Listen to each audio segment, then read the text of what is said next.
प्यारे बच्चे कैसे होंगे। आशा करते हैं आप लोग सभी स्वस्थ होंगे, तंदुरुस्त होंगे, अपना अध्ययन रत्न होंगे। आपका जो इच्छा है, आपका जो सोच है बिहार टॉपर बनने का, उसमें आप दिनानुदिन अग्रसर होते होंगे। इसी आशा के साथ आप तमाम छात्र छात्राओं को अनिल सर का हार्दिक बधाई, नमस्कार। चलिए आज हम लोग इस Krishna tuition centre Birpur YouTube channel पर गोधुली भाग 2 का दूसरा पाठ 20 के दांत पढ़ते हैं, जिनके लेखक हैं नलिन बिलोचन शर्मा। इस 20 के दांत के लेखक हैं नलिन बिलोचन शर्मा। इनके बारे में पहले जानकारी ले लें, पढ़ लें इनका परिचय। जो नलिन बिलोचन शर्मा 20 के दांत शीर्षक कहानी के लेखक हैं। इनका जन्म 18 फरवरी 1916 ईस्वी को पटना के बदरघाट में हुआ था। इनके और मृत्यु जो है, निधन जो है वह 12 सितंबर 1961 ईस्वी को हुआ था। ये नलिन बिलोचन शर्मा के पिता का नाम पंडित रामावतार शर्मा और माता का नाम रत्नावती शर्मा था। इन्होंने स्कूल की पढ़ाई के बाद ये पटना कॉलेजिएट से पूरी की और संस्कृत एवं हिंदी से MA पटना विश्वविद्यालय से किया था। कहाँ से किया था? पटना विश्वविद्यालय से MA किया था। उसकी ये नलिन बिलोचन शर्मा की प्रमुख रचनाएं आता है दृष्टिकोण, साहित्य का इतिहास दर्शन, मानदंड, साहित्य तत्व और आलोचना, 20 के दांत। उसके बाद अन्य कहानियाँ, संत परंपरा का साहित्य, ये सब हैं। अब आइए हम लोग देखते हैं, जानते हैं 20 के दांत के बारे में। ये लेखक नलिन बिलोचन शर्मा क्या कहे हैं। तो प्रस्तुत यह जो कहानी है 20 के दांत, यह जो कहानी है, इस 20 के दांत में मध्यम वर्गीय अंतर विरोध को लेखक उजागर करने का काम किया है। आर्थिक कारणों से मध्यम वर्ग के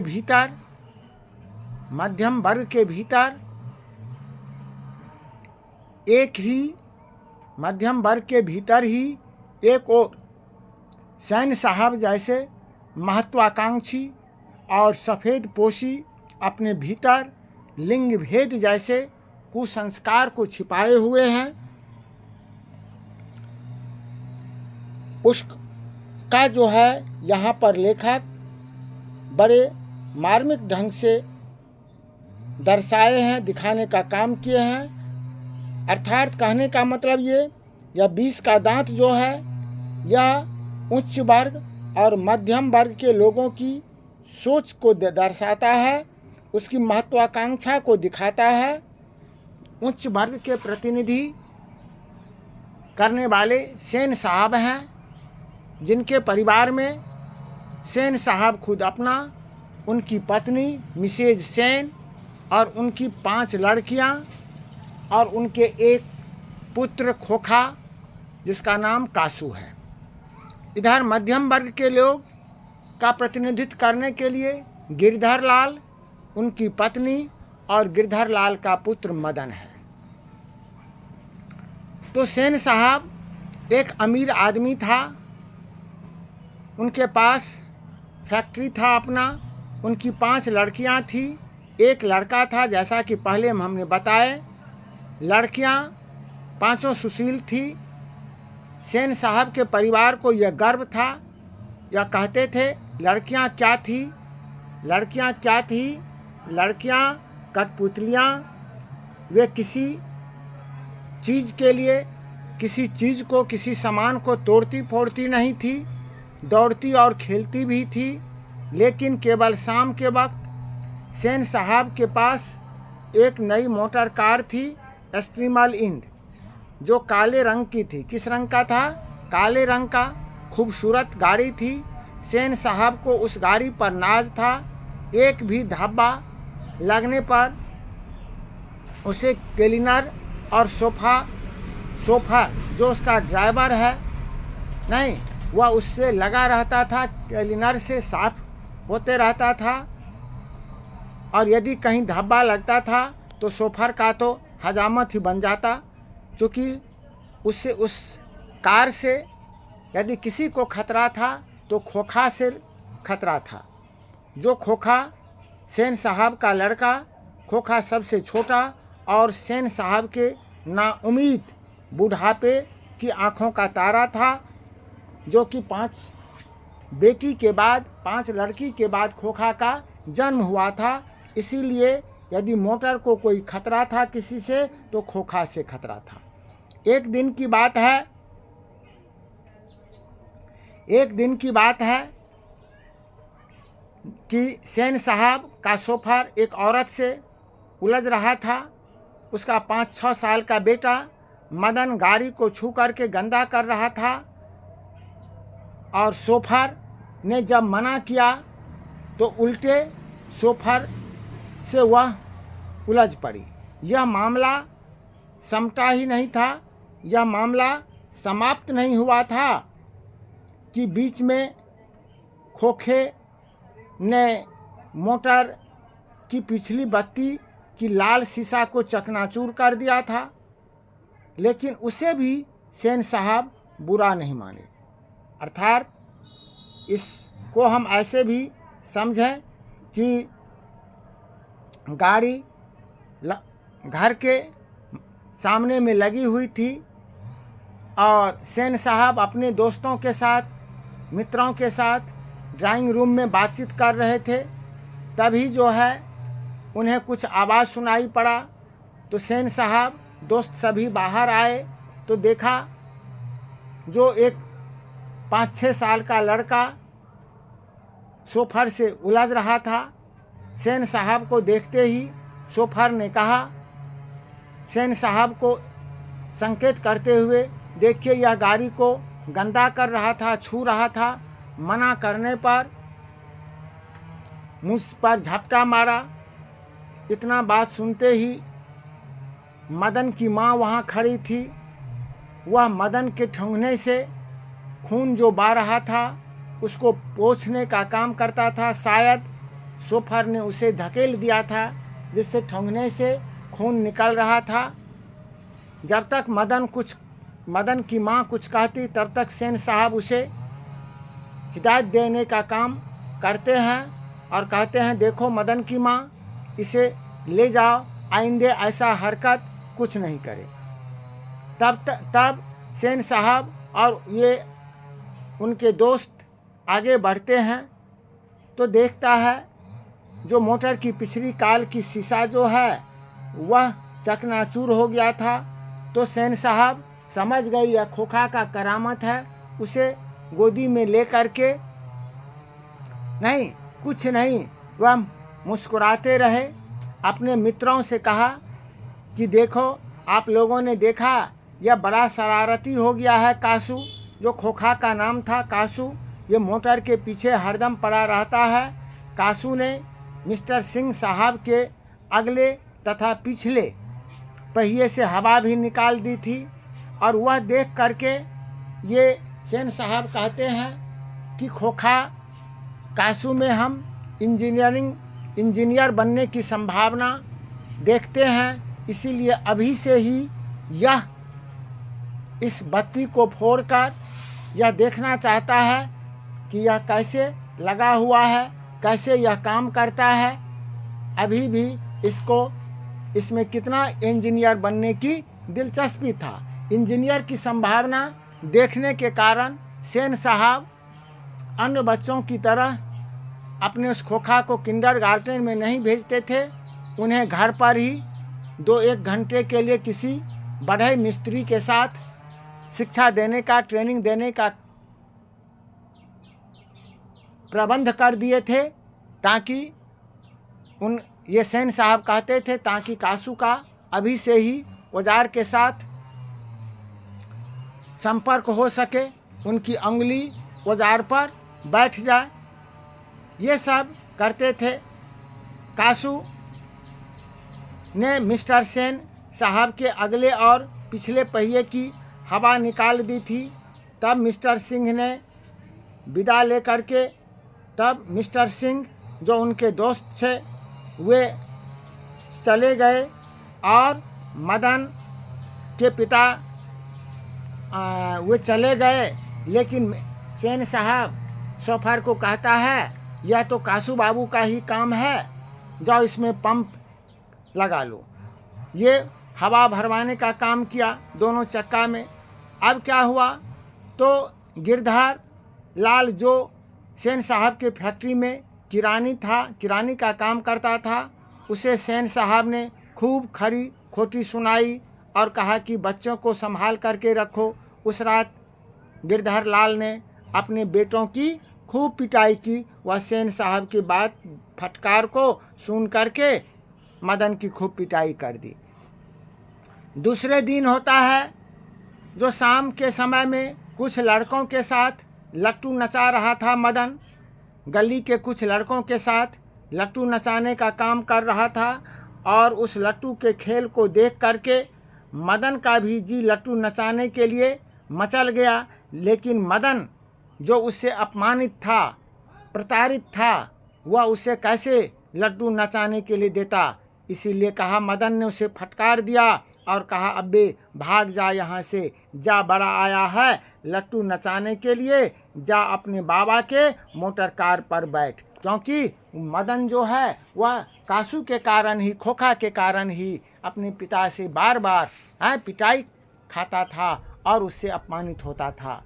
कासू को गुस्सा आया और उस गुस्सा के कारण उसी उम्र में इतना उस पर उसको वह उदंड लड़का था जो, क्योंकि वह जन्म से लेकर और परिवार के नियम से सब में वह अपवाद था। सेन साहब कासू के कारण, खोखा के कारण अपने परिवार के नियम कानून को भी बदल दिया था। इतना उदंड था। जो भी नियम कानून था वह पांचों लड़की के लिए था। पांचों लड़की को सिर्फ यही शिक्षा दी जाती थी कि क्या क्या नहीं करना चाहिए। लेकिन कासू के लिए कोई नियम कानून नहीं था, पूरा स्वतंत्र था। तो कासू इतना उदंड था कि उसी उम्र में वह बहन को भी कभी कभी मार बैठता था, नौकर पर भी हाथ चला देता था। आज उसी तरह उनका हाथ जो छूटा हुआ था, तो मदन पर भी औने ताव देखा और मदन को एक घुस्सा मार दिया। मदन को भी एक घुस्सा मार दिया। अब क्या हुआ, मदन भी कासू पर टूट पड़ा। क्योंकि बच्चा होता है, बच्चा के मन में ये सोच नहीं होता है कौन अमीर है कौन गरीब है। सबका बच्चा एक समान होता है। ऊंच नीच का भेदभाव बच्चा में नहीं होता है। मदन भी कासू पर टूट पड़ा और उसके कस के करके पिटाई कर दी, जिससे कासू का 2 दांत टूट गया था और रोता हुआ वह घर चला गया। लेकिन मदन को जब पिटाई लगा, तो अब जब पिटाई लगता तो वह खेल छोड़ करके मदन चले गया। दिन भर घूमते रहा। वह रात तक जो है 8-9 बजे तक इधर उधर घूमते रहा। गली के दरवाजे से किसी तरह 8-9 बजे घर में घुसा। डर तो यही था कि आज अन्य दिनों के अपेक्षा आज भी मार लगेगी। लेकिन रसोई घर में घुसा और भर पेट खाना खाया। फिर बगल के कमरे के दरवाजे पर जा कर के अंदर की बात जो है दरवाजे से सुनने लगा कि क्या देखते हैं पिताजी कितना गुस्से में है, क्योंकि आज तो फिर मार खाना ही है। उसे इस बात का ताजुब था कि उसके पिता क्यों गरज तरज नहीं रहे हैं बल्कि उसने कासू के दो दो दांत जो तोड़ डाले थे। इसका कारण यह था कि उसके पिता को सेन साहब ने नौकरी से हटा दिया, और यही कहते हुए मदन भी सुना कि मुझे जो है नौकरी से निकाल दिया, और 1-2 रोज में कमरा भी खाली करने के लिए कहा। इतना बात सुना, अंधेरा का समय था, वह अंधेरे में उसका पैर जो है लोटा से टकरा गया। ठन सी आवाज निकली। आवाज सुनकर गिरधरलाल बाहर निकला और मदन की ओर बढ़ा। उसके चेहरे से नाराजगी का बादल जो है छंट गए। अब जो है मदन को अपनी ओर गोद में उठा करके, मदन तो सोच रहा था जो आज फिर अब पिटाई लगता ही, इसीलिए एक मुजरिम की तरह मदन वहाँ पर सिर झुकाए हुए खड़ा था। लेकिन अचानक क्या हुआ, मदन हक्का बक्का हो गया, क्योंकि पिता ने, गिरधरलाल ने उसे हाथ फैलाकर अपने गोदी में उठा लिया और उल्लास गर्व के साथ बोल उठा, नहीं शाबाश बेटे, किसी के लिए भी नौकरी से निकाले जाने पर मुमकिन हो सकता है, लेकिन शाबाश बेटा, एक तेरा बाप है और तूने तो खोखा के 2-2 दांत तोड़ डाले। लेकिन लेखक के कहने का यहाँ तात्पर्य है, कोई भी व्यक्ति स्वार्थवश ही किसी का अपमान सहन करता है, स्वार्थ रहित ईंट जवाब पत्थर से देता है, ईंट का जवाब पत्थर से देता है। इसी मजबूरी के कारण गिरधर अपने पुत्र को निर्दोष बताते हुए पीटता था, लेकिन 20 के दांत जो आज टूटा उससे जो है वह प्यार में बदल गया। और गिरधरलाल ने कहा कि जो मुझे करना चाहिए वह आज तुमने किया, शाबाश बेटे। तो इस तरह से मदन ने अमीर वर्ग के 20 रूपी दांत को तोड़ने का काम किया, इसीलिए इस शीर्षक का नाम भी 20 का दांत रखा गया। प्यारे बच्चे, अब आज हम लोग इस पाठ से संबंधित जो वस्तुनिष्ठ प्रश्न है उसको देखेंगे। जो पहला प्रश्न है, 20 के दांत शीर्षक कहानी के कहानीकार कौन है? तो हमारा सही आंसर होगा नलिन बिलोचन शर्मा। कौन होगा? नलिन बिलोचन शर्मा। गिरधरलाल कौन है? तो मदन का पिता। बी नंबर का हमारा सही जवाब होगा। मदन कासू के कितने दांत तोड़ डाले? मदन कासू के कितने दांत तोड़े? तो हमारा सही जवाब होगा 2। कितने दांत तोड़े? 2। नलिन बिलोचन शर्मा के माताजी का क्या नाम था? रत्नावती शर्मा। क्या नाम था? रत्नावती शर्मा। खोखा खोखी किस भाषा का शब्द है? खोखा खोखी किस भाषा का शब्द है? तो ये खोखा खोखी जो है यह बंगला भाषा का शब्द है। किसका शब्द है? बंगला भाषा का शब्द। ऐसे ही लड़के आगे चलकर चोर डाकू उचक्के बनते हैं। ये पंक्ति किस पात्र के लिए कहा गया? यह पंक्ति कहानी के किस पात्र ने कही? या सेन साहब ने कहा था? किसके लिए? मदन के लिए कहा था। अगला प्रश्न क्या है? 20 के दांत कैसी कहानी है? मनोवैज्ञानिक कहानी है। कैसी कहानी है? यह 20 के दांत या मनोवैज्ञानिक कहानी है। ठीक है। सेन साहब अपने पुत्रों को क्या बनाना चाहते थे? बिजनेसमैन या इंजीनियर बनाना चाहते थे। मदन अक्सर किनके हाथों से पिटता था? वह मदन अक्सर अपने पिता के हाथों से पिटाई खाता था। नलिन बिलोचन शर्मा के पिता का क्या नाम था? पंडित रामावतार शर्मा। क्या था? पंडित रामावतार शर्मा। 20 के दांत शीर्षक कहानी किस वर्ग के अंतर विरोधों को उजागर करती है? मध्यम वर्ग के लोगों के। किस वर्ग के? मध्यम वर्ग के लोगों को उजागर करती है। कासू मदन के साथ किस खेल में शरीक होना चाहता था? लट्टू के खेल में शरीक होना चाहता था।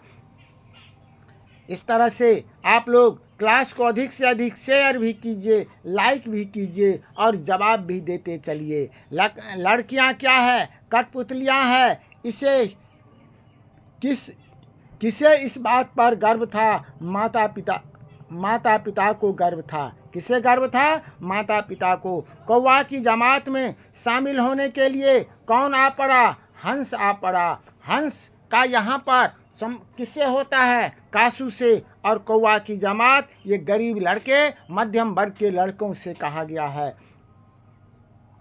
इस तरह से और जो एक दो ऑब्जेक्टिव है उसको देखते हैं, जवाब देते चलिए। किसके अनुसार सेनों ने अपने सिद्धांतों को भी बदल दिया था? किसके अनुसार सेनों ने सिद्धांतों को भी बदल दिया? खोखा के अनुसार।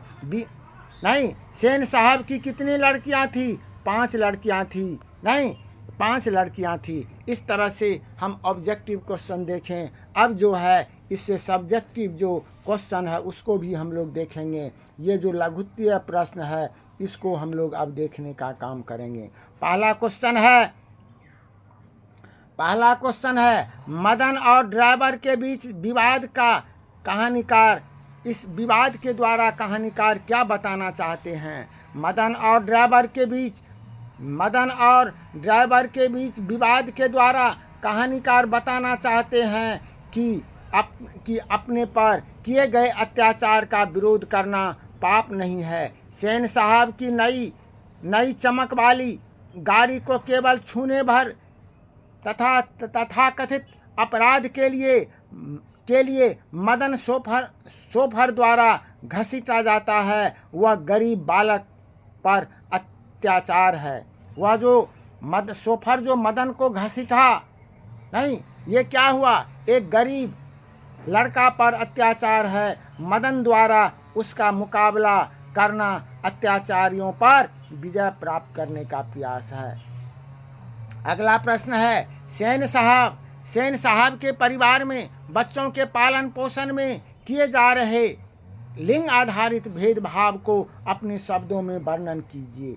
तो सेन साहब अमीर आदमी थे। उनकी 5 लड़कियां और 1 लड़का था। उस परिवार में लड़कियों के लिए घर में अलग नियम कानून तथा शिक्षा दी जाती थी, लेकिन लड़कों के लिए अलग नियम कानून और शिक्षा दिया जाता था। अगला प्रश्न है आपकी दृष्टि में कहानीकार के 20 के दांत का नायक कौन है?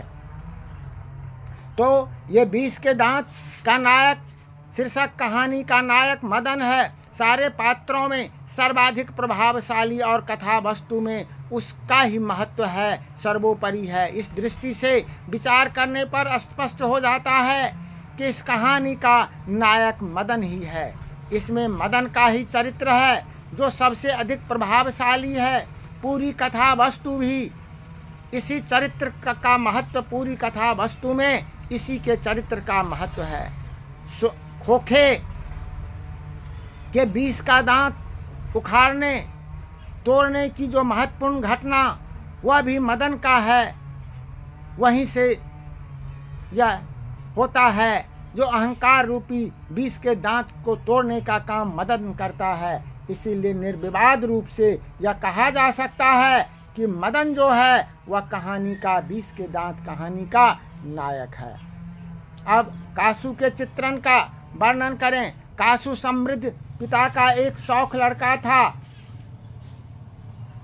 माता पिता और बहनों को अतिशय प्रेम पा करके उसके स्वभाव में इस प्रकार का दुराग्रह व्याप्त हो गया था, परिवर्तन हो गया था। वह जिद्दी स्वभाव का था। उनके मन में जो आता था वही दौड़ता था। उसे अहंकार वृत्ति भी था। 20 के दांत शीर्षक कहानी की सार्थकता स्पष्ट कीजिए। 20 के दांत शीर्षक की सार्थकता स्पष्ट कीजिए। 20 के दांत शीर्षक कहानी महल और झोपड़ी की लड़ाई का है। मदन द्वारा पीटे जाने पर खोखा के जो दांत टूट जाते हैं, अमीरों की प्रदर्शन प्रियता और गरीबों पर उसके अत्याचार के विरुद्ध एक चेतावनी है, सशक्त विद्रोह है। यही इस कहानी का लक्ष्य है। अतः निसंदेह कहा जा सकता है 20 के दांत इस दृष्टि में बड़ा ही सार्थक शीर्षक है। खोखा किन मामलों में अपवाद था? बहुत ही महत्वपूर्ण क्वेश्चन है। खोखा किन मामलों में अपवाद था? सेन साहब एक अमीर आदमी था। खोखा उनके बुढ़ापे की आंखों का तारा था। इसीलिए मिसेज सेन उसे काफ़ी छूट दे रखी थी। खोखा जीवन के नियम जैसे अपवाद था, खोखा जीवन के नियम का जैसे अपवाद था, और इसीलिए वह स्वाभाविक था कि वह घर के नियमों का भी अपवाद था। अंतिम और लास्ट क्वेश्चन, 20 के दांत शीर्षक कहानी में कहानी का नायक कौन है? 20 के दांत शीर्षक कहानी में मदन एक ऐसा पात्र है जो अहंकारी के अहंकार को सहन नहीं किया, बल्कि उसके स्वाभिमान जागृत होता है। वह खोखा जैसे बालक को ठोकर देकर वर्षों से दबे अपने पिता की आंख खोल देता है, और संपूर्ण कहानी में मदन की क्रांतिकारी भूमिका है। अतः इस कहानी का नायक कौन है? मदन ही है। तो इस तरह से प्यारे बच्चे, आज हम लोग ये 20 के दांत कहानी की सब कुछ पढ़ें, कहानी के बारे में पढ़ें, उसका वस्तुनिष्ठ प्रश्न देखें, उसका लघुत्तरीय प्रश्न देखें। आप लोग इससे अच्छे ढंग से, अच्छी तरह से तैयार कर लेंगे, और इस क्लास को अधिक से अधिक शेयर और लाइक कीजिएगा। नहीं, इसी आशा विश्वास के साथ आप तमाम लोग छात्र छात्रों को पुनः अनिल सर का हार्दिक बधाई, अभिनंदन। इसी के साथ आज की क्लास यहीं समाप्त होती है। उससे पहले एक बार अपना कमेंट ज़रूर करेंगे कि आज का क्लास कैसा रहा। धन्यवाद।